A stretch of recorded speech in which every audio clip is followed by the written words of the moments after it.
BooTube, I got interrupted again because my dog came out of nowhere. And usually when he's like crazy, it means my boyfriend's actually at the house.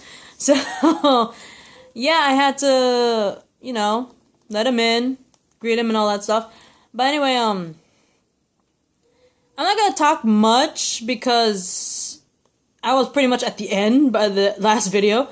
But anyway, this season finale was interesting. I mean, there's some things that kinda, I don't know how should I say this. Some things were over pretty dang quickly. Like, they pretty much overhyped that one Marco's gang. They kind of overhyped it. It's like, oh, he joined his little gang, joined a bigger gang, and then they're coming over, and they were just gone with an instant. So that was a little overhyped.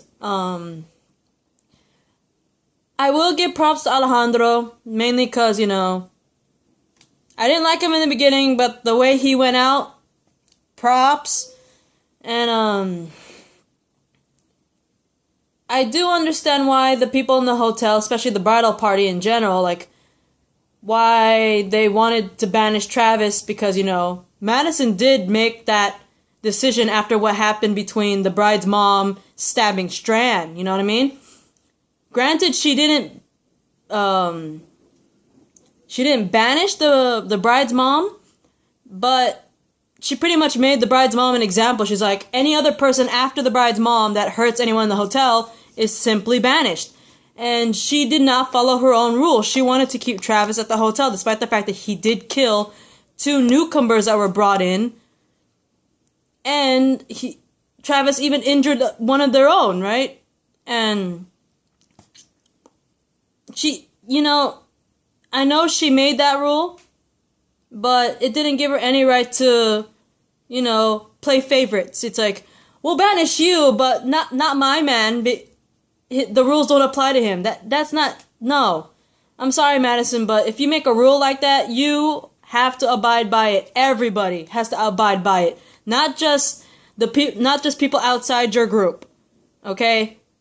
If people in your group did the same thing that the people outside your group did, they have to be equally banished and punished for their own actions. You can't just, play favoritisms. So I give it to Elena and them for that. But the fact that they went into the room and beat up Travis, that was unnecessary. They could have done that a little peacefully. You know what I mean? But anyway, it was the last appearance of Derek, the last appearance of Brandon, the last appearance of Alejandro. Rest in peace, Alejandro.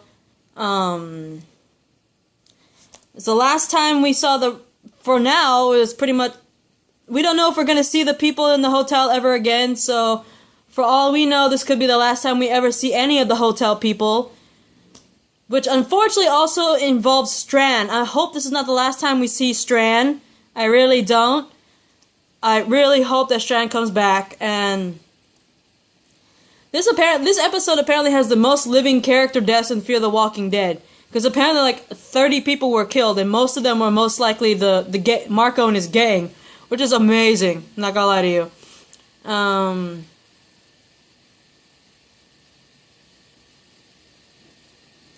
What I thought was pretty cool, though, when I saw the Talking Dead episode of this one, I thought it was pretty cool that it said that the scene where the La Colonia refugees, along with Nick, they're crossing the border, that was apparently filmed at a real border crossing in Tijuana. Apparently it's like a, kind of in a way, abandoned border crossing at Tijuana. So I thought that was pretty cool that they were able to do that, like legitimate border crossing. I thought that was pretty sick. And apparently the show was granted special permission by the Mexican government to fire guns, because you saw that the armed people had guns, right? So the fact that they were able to shoot there was cool, and the fact that they were able to get the Mexican government to agree to fire guns at that location was pretty cool too. But what I thought was really cool in The Talking Dead, though, Robert Kirkman actually explained that the reason why the writers separated Strand from Madison's family at the end is because they apparently have a very big plan for him in Season 3. So I'm looking forward to that. So this means it's not the end of Strand, and he's gonna have a bigger bigger role in season 3, which I think is gonna be really cool. But anyway, overall interesting season. I can't wait to see season 3. So this is my reaction rant to Fear the Walking Dead season 2's finale, which is episode 15, titled North. So see you guys soon, BooTube.